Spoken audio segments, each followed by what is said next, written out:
Olá pessoal, estamos começando aqui mais um bloco, onde nós estamos dando continuidade à análise aí dos direitos fundamentais, mais especificamente estamos estudando os direitos individuais, primeira espécie dos fundamentais, como nós vimos aí nas nossas primeiras aulas. E hoje nós estamos no terceiro grupo dos direitos individuais, que é o direito à liberdade. Se você lembrar, nós já estudamos aí o direito à vida, direito à igualdade e hoje iniciamos em análise do direito à liberdade. Quando se fala em liberdade, deve-se colocar sempre em mente, sempre relembrando as aulas passadas, onde nós trabalhamos, por exemplo, com qual dimensão se pertence à liberdade. Essa é uma perguntinha que já foi cobrada em prova, né? Você lembra? Que dimensão de direitos fundamentais pertence o direito à liberdade? Isso mesmo, muito bem. Quem lembrou que pertence à primeira dimensão de direitos fundamentais acertou, porque os direitos de liberdade foram os primeiros direitos conquistados, tendo em vista que eles funcionam como uma verdadeira proteção. São direitos de defesa do indivíduo, principalmente em relação ao Estado. Lógico que, como nós estudamos, ele não funciona só em relação ao Estado, mas também pode lhe proteger das relações entre particulares. Quando estudamos aqui o direito à liberdade, se nós começarmos a ler o artigo 5º, nós verificaremos que existem muitos incisos do artigo 5º que estão ligados ao direito à liberdade. Nós não vamos analisar todos, vamos nos restringir àqueles incisos mais cobrados em prova, aqueles incisos que podem ter alguma interpretação na doutrina aí, ou quem sabe na jurisprudência. E é isso que nós fazemos a partir de agora. Então, convido você a abrir a sua Constituição Federal, no artigo 5º, onde nós iniciaremos aí essa exploração do direito à liberdade dentro do artigo 5º.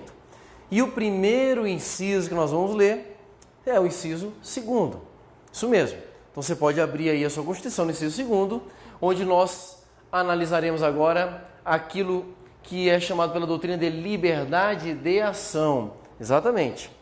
Aqui nós vamos ter uma primeira acepção do direito à liberdade, mais conhecida aí como liberdade de ação. Vamos à leitura então do inciso 2º. Ninguém será obrigado a fazer ou deixar de fazer alguma coisa, senão em virtude de lei. Esse inciso já foi cobrado em prova tanto na sua literalidade, né, onde eles vão mexer ali com as palavras, tipo tiro não, ou então tiro ninguém, né? Ao invés de colocar ninguém será obrigado a fazer ou deixar de fazer, colocar todos serão obrigados a fazer ou deixar de fazer. Então tem que ter muito cuidado com questões de prova que trabalham só com a modificação de palavras, de letras. Nós veremos aí que algumas palavras, se você trocar a letra, ela transforma-se completamente e se transforma numa questão de prova.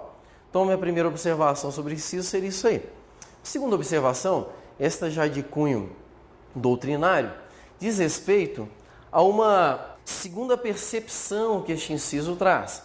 Na verdade, este inciso, que é nominado de liberdade de ação, ele também apresenta uma concepção diferenciada, que é o chamado princípio da legalidade. Então, este inciso, ao mesmo tempo em que ele expressa a chamada liberdade de ação, ele também nos apresenta um princípio da legalidade. Por quê? Porque este inciso ele determina que é a lei que pode deixar, é a lei que pode obrigar, é a lei que vai determinar os caminhos. Só que aqui a doutrina afirma que existem duas mensagens distintas para dois interlocutores diferentes, né? Então, se nós analisarmos, esta legalidade, ela possui um primeiro destinatário que seriam os particulares, e um segundo destinatário, que seriam os agentes públicos. Daniel, como assim? Eu não entendi. Muito simples.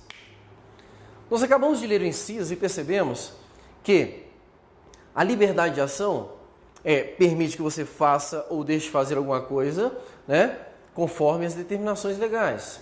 E é neste ponto que a mensagem para os particulares vai ter uma peculiaridade diferente das dos agentes públicos. Então você pode anotar no seu caderno aí. Para os particulares, esta liberdade ou esta legalidade de ação significa poder fazer tudo o que não for proibido. Então, para os particulares, eles podem fazer tudo o que não é proibido.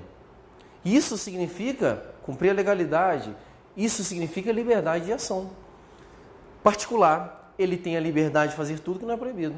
Ora, eu quero tomar uma decisão, eu quero fazer alguma coisa, é proibido? Não posso fazer. Ah, mas não está previsto em lei. Não importa. O que importa para o particular é simplesmente saber se é proibido ou não. Se é proibido, não pode. Se não for proibido, você pode fazer, você é livre. Tranquilo? Já para o agente público, e aí vocês daqui a uns dias serão agentes públicos, vocês entenderão como é que isso funciona melhor na prática. Para o agente público a mensagem é a seguinte: ei, agente público, você só pode fazer o que a lei manda ou o que a lei permite. Exatamente. Veja que o conteúdo dessa mensagem é diferente. Agente público, você só pode fazer o que a lei manda ou você só pode fazer o que a lei permite. Esta é a mensagem de legalidade, de liberdade para o agente público. E por que isso? Porque o agente público ele não age segundo as suas convicções. O agente público ele age por determinações legais. Ele simplesmente representa o ente público ao qual ele faz parte. Ele não tem autonomia de vontade, ele executa a vontade do Estado. É por isso que o agente público ele está adstrito em sua conduta ao que a lei determina, né? Ou ainda ao que a lei permite. Aqui, você aproveita essa compreensão para trazer dois conceitos que serão estudados com vocês em direito administrativo, né? Que é o conceito de, no caso do poder vinculado, né? Que está adstrito literalmente à legalidade, ou seja, só pode cumprir aquilo que a lei manda, e também do chamado poder discricionário ou da discricionariedade, que permite ao agente público uma certa liberdade, mas dentro dos limites legais, ou seja, ele cumpre o que a lei permite que ele faça. Então são dois conceitos interessantes vinculados a esta interpretação. A título de exemplo, no que tange ao agente público, muito tranquilo aqui, só para você compreender como é que isso aqui influencia a sua vida. Olha só. Imagina, você pode pegar o seu carro, né? Entrar no seu carro, ligar ele e ir no supermercado fazer compra? Mas fala, Daniel, lógico, eu posso, é meu carro. Exatamente. Você como particular, você pode fazer tudo o que não é proibido. Você pega o seu carro, vai no mercado e faz compra. Tranquilo? Perfeito. Agora, imaginemos que você é um agente público e vamos supor que você trabalha aí no INSS, uma autarquia aí do governo federal. E o INSS possui alguns carros oficiais, algumas viaturas de uso de serviço. Eu pergunto, você poderia pegar um carro desse e ir no supermercado fazer compra? Ou então pegar um carro público e ir na escola buscar os seus filhos? Vocês entenderam a diferença? No segundo exemplo aqui, do carro público, você não tem autonomia de vontade em relação a esse carro. Aí você tem que perguntar, primeiro, o que a lei manda que eu faça com esse veículo? Opa, eu tenho que executar o trabalho. Segundo, a lei permite que eu utilize este veículo para fins pessoais? Lógico que não. Então, é nesse sentido que eu afirmo que a legalidade para os agentes públicos é diferente da legalidade para os particulares. Essa questão já foi trabalhada em provas de concurso, ok? Mas é bem tranquila, só para você ter essa percepção. Tudo bem? Ficou claro aqui? Beleza. Que é a liberdade de locomoção. Ora, gente, liberdade de locomoção, você nem dizer que é um dos direitos fundamentais aí, mais básicos, né, talvez assim, mais permanentes, mais atuantes na nossa vida. No nosso dia a dia, nós sentimos na prática o que é ter essa liberdade de locomoção. Ok? Então, convido vocês para que nós possamos ler aí o inciso 15. Inciso 15 do artigo 5º, ele vai trazer aí a regulação da liberdade de locomoção. É livre a locomoção no território nacional em tempo de paz, podendo qualquer pessoa, nos termos da lei, nele entrar, permanecer ou dele sair com seus bens. Então nós temos aqui um inciso bacana também para ser cobrado na sua literalidade em prova. Você vê que tem muitos detalhes, muita vírgula, palavrinhas ali diferentes, então cuidado com ele em prova. O segundo ponto que você tem que se atentar aqui seria o seguinte, e eu te faço uma pergunta. Liberdade de locomoção é um direito absoluto? Aí você fala, Daniel, que perguntinha. De novo, eu sei que não é. Perfeito, nós sabemos que não existem direitos fundamentais absolutos. Ótimo, mas por que não é um direito absoluto? Né? Se você analisar aqui o inciso, ele já te dá essa dica. Ele fala assim, é livre a locomoção em território nacional em tempo de paz. Em tempo de paz. Isso já foi muitas vezes trabalhado em prova. Ora, por que ele falou que é livre essa locomoção no território nacional em tempo de paz? Significa então que se for em tempo de guerra ou situação semelhante, talvez a liberdade de locomoção seja restringida, correto? Perfeito. Então, olha só, nós temos duas situações aí no direito brasileiro que estão previstas na Constituição, ali pelos artigos 136, 137, né, que é o chamado estado de sítio e estado de defesa. Estado de sítio e estado de defesa são aquilo que a doutrina chama de sistema constitucional de crise. São ações promovidas pelo Estado em momentos de crise institucional, até crise provocadas por eventos da natureza e outras situações, até mesmo guerra. Um dos exemplos seria a legitimação da restrição da liberdade de locomoção. Então, a liberdade de locomoção, em algumas hipóteses, dentro do próprio texto constitucional, pode ser restringida legalmente, sem problema algum. Além dessa restrição nessas duas circunstâncias, nós devemos lembrar as inúmeras hipóteses de prisão que existem no direito brasileiro.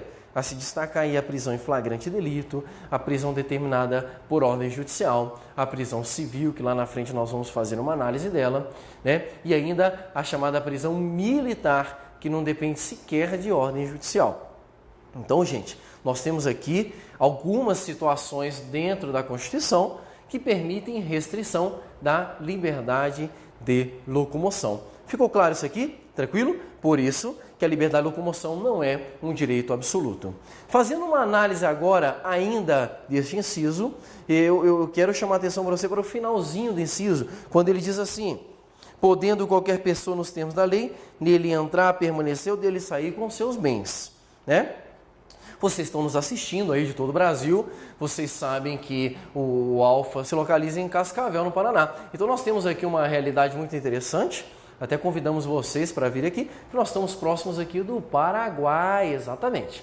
E o Paraguai é uma grande feira maravilhosa. Se você acha que o Paraguai da sua cidade é barato, você não tem ideia do que significa ser barato, né? Geralmente nós saímos aqui de Cascavel com nossas famílias em excursões e vamos fazer compras ao Paraguai pela metade do preço. Isso mesmo. E, gente, quando a gente chega no Paraguai e vê aquele notebook ultra mega power de última geração, né, pela metade do preço no Brasil, aí você fica louco, né? Aí seus olhos crescem e fala: meu Deus, vou levar esse notebook aqui. E olha só, se você vier de qualquer lugar do Brasil, comprar um notebookzinho desse e voltar, você vende, paga a sua viagem, ainda sobra dinheiro para você. Ó, não estou incentivando você a ser muambeiro não, tá? Não me entenda mal. Só uma sugestão de um passeio interessante aí. Pois bem, um certo dia, um amigo meu, porque eu nunca fiz isso, mas um amigo meu foi ao Paraguai e foi lá e comprou um notebook.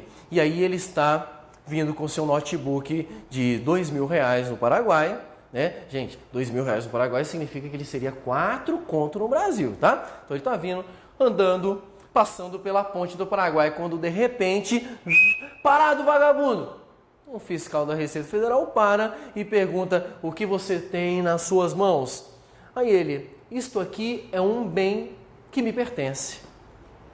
É meu bem. Aí ele: mas cadê a nota fiscal do seu bem? Você pagou o seu imposto? Aí esse cara olha para o fiscal e diz assim: você não conhece a Constituição? Porque a Constituição Federal diz que eu posso entrar, sair ou permanecer no território nacional com os meus bens. Eu estou entrando no território nacional com o meu bem. Então você não tem que me perguntar nada, eu não tenho que te dar satisfação. Gente, olha que situação, e eu te pergunto, quem que está correto nesse exemplo que eu citei? É o fiscal da Receita que está insistindo pelo pagamento do imposto, que no caso seria o imposto de importação, ou o brasileiro, que é meu amigo, mocorongo, que acha que sabe tudo da Constituição, leu a Constituição uma vez e acha que sabe tudo, que está entrando no Brasil e acha que tem o direito de entrar com o seu bem, aquele notebook é seu bem, que ele pode entrar sem prestar contas a ninguém. Quem você acha que está sendo a situação? Ora, gente, é lógico que liberdade de locomoção não tem nada a ver com isenção tributária. Ele de fato tem liberdade para entrar com o seu notebook no Brasil. Ele pode comprar 50 notebooks no Paraguai sem problema algum. Só que ele poderá entrar desde que ele pague o imposto de importação.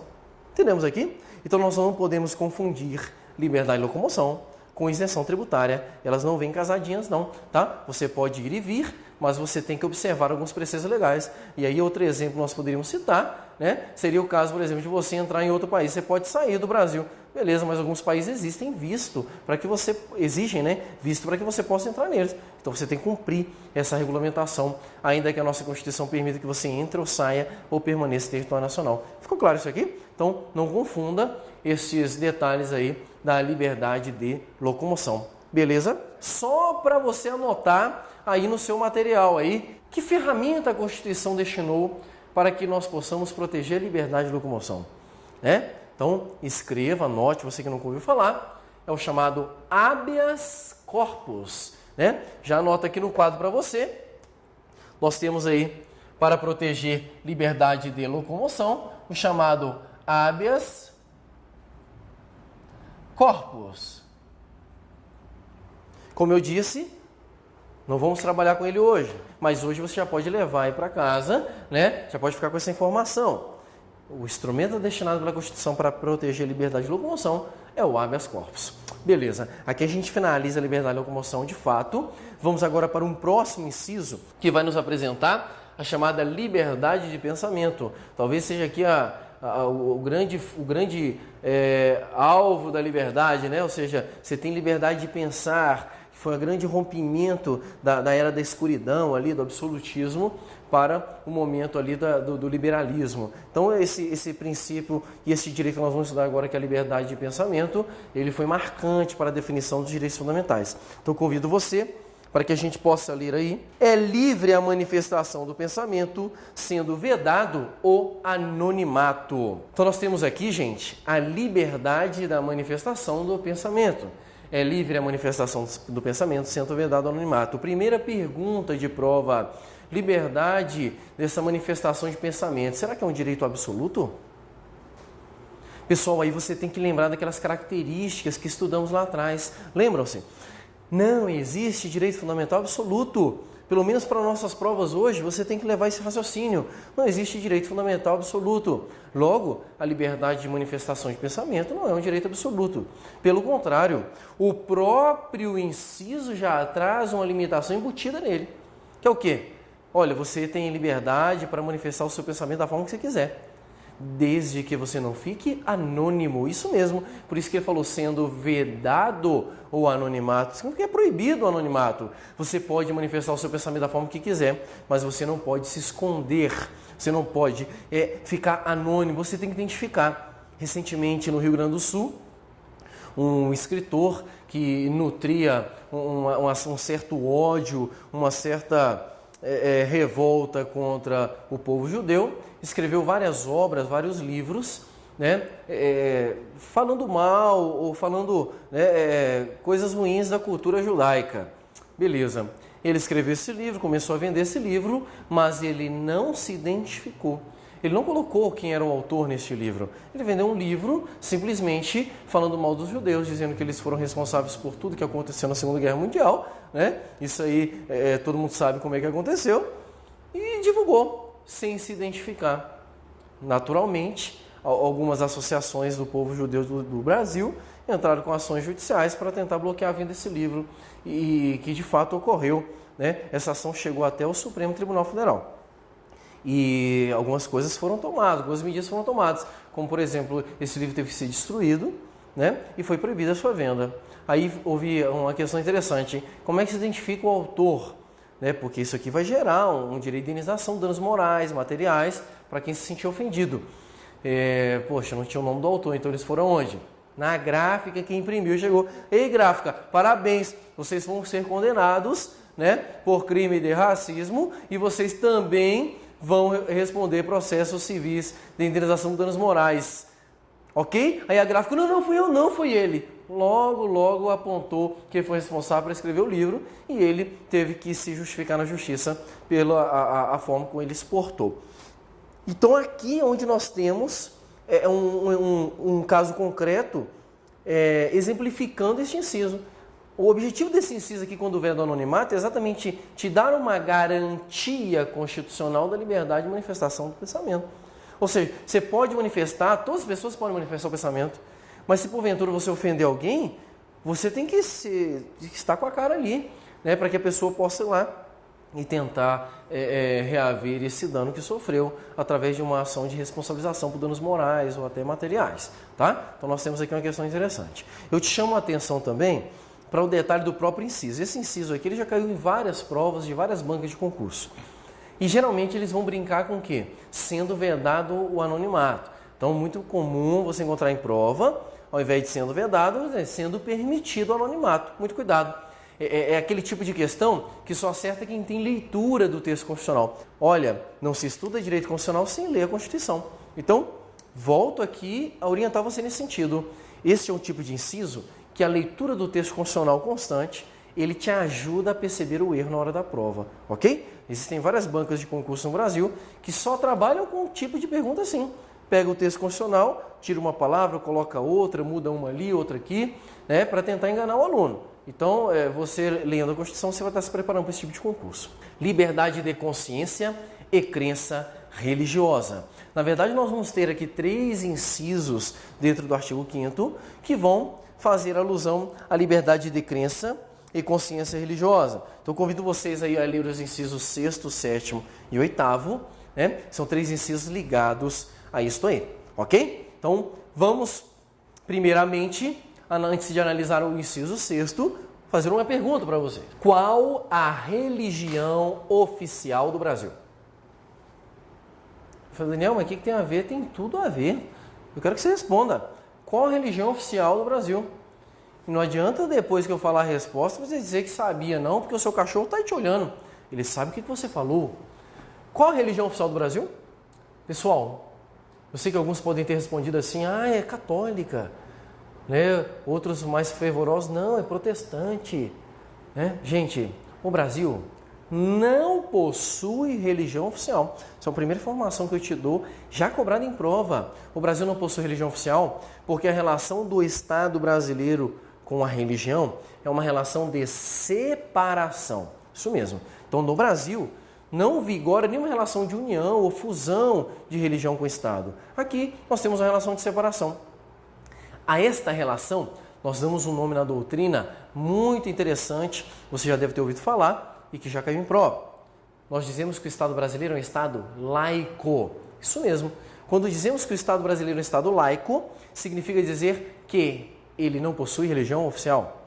E se ele não possui religião oficial, né, nós não podemos invocar religiões, padrões. Significa que no Brasil nós temos liberdade de escolha religiosa. É por isso que o inciso 6º traz esta garantia. Acompanhe a leitura, por gentileza. É inviolável a liberdade de consciência e de crença, assegurado o livre exercício dos cultos religiosos e garantida na forma da lei a proteção aos locais de culto e às suas liturgias. Significa dizer que no Brasil você pode manifestar e exercer qualquer religião, porque a Constituição garante o exercício de qualquer culto religioso. Ficou claro isso aqui? Bem tranquilo, né? E não só o culto, gente. Se você analisar aqui, as liturgias também podem ser protegidas no direito brasileiro. E quando nos referimos à liturgia, nós estamos falando, por exemplo, da batina do padre, né, protegida. Nós estamos falando da utilização do livro sagrado de cada religião. Nós estamos falando da própria prestação de oferendas e cultos, né? E aí, até compartilhando com vocês uma experiência, né? Imaginemos aí que eu seja católico. Eu posso ser católico no Brasil? Lógico que pode, né? Brasil, liberdade. Pode ser protestante? Sim, claro que pode ser protestante. Você pode ser umbandista? É lógico que pode ser umbandista. Eu pergunto, você pode ser ateu? Aí alguns podem ficar assim em casa, né? É lógico que eu posso ser ateu. Gente, a liberdade de crer também é a liberdade de não crer. E eu posso ser satanista? Gente, é lógico que eu posso. Aí você fala, ai meu Deus, Daniel, Jesus Cristo, satanista é liberdade de escolha, de consciência.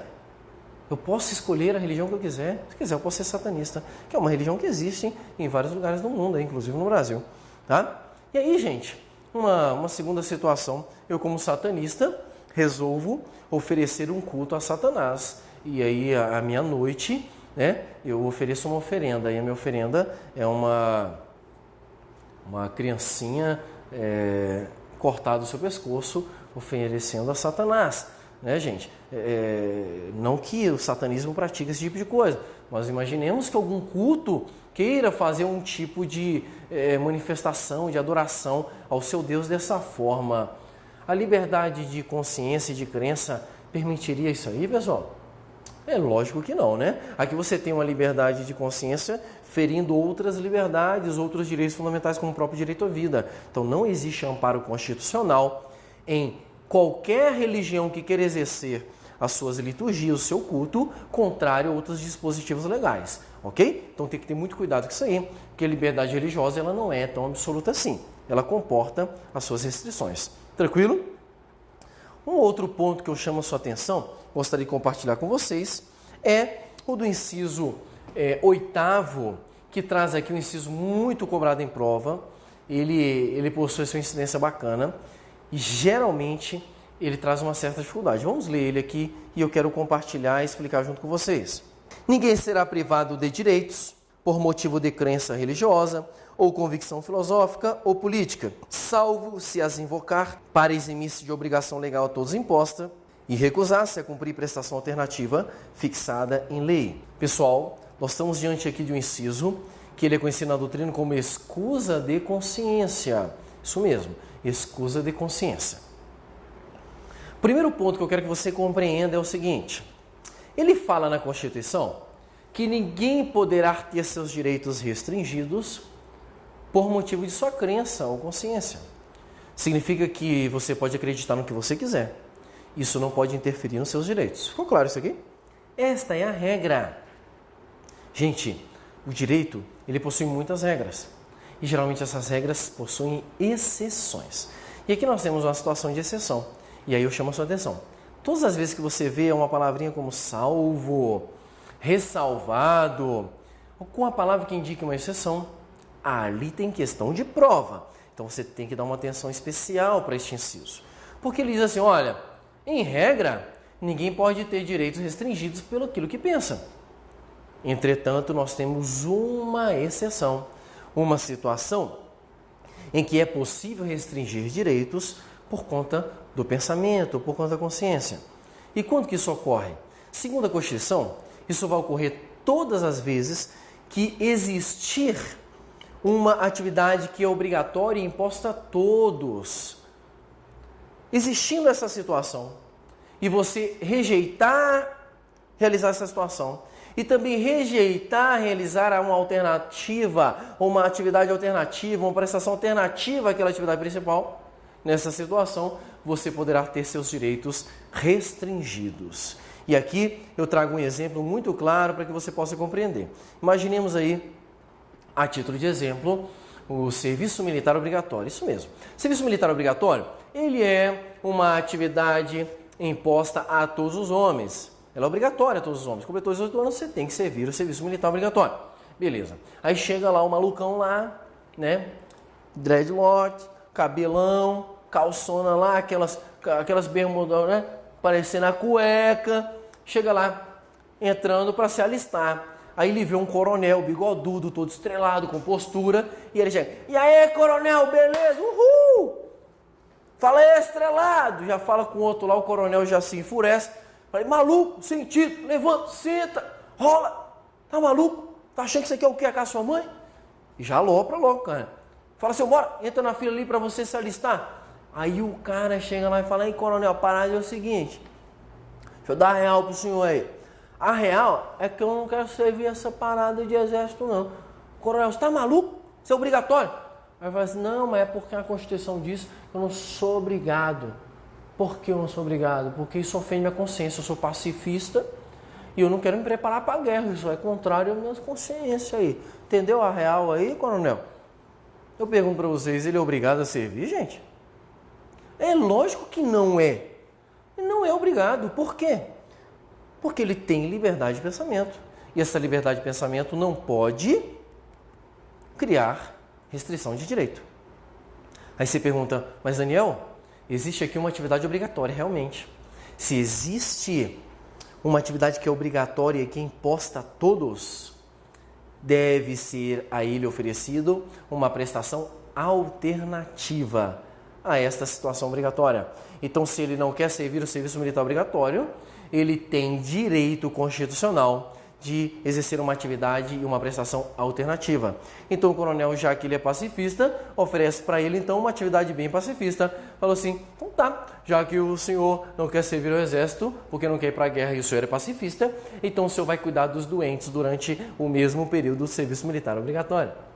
Isso está regulado em normativo que prevê o exercício de algumas atividades que não sejam essencialmente militares, dentro das Forças Armadas, caso a pessoa não queira servir o serviço militar obrigatório. Ficou claro isso aqui? Então nós temos aqui uma situação onde é fornecida a atividade facultativa. Eu pergunto, e se ele recusar, exercer esta prestação alternativa?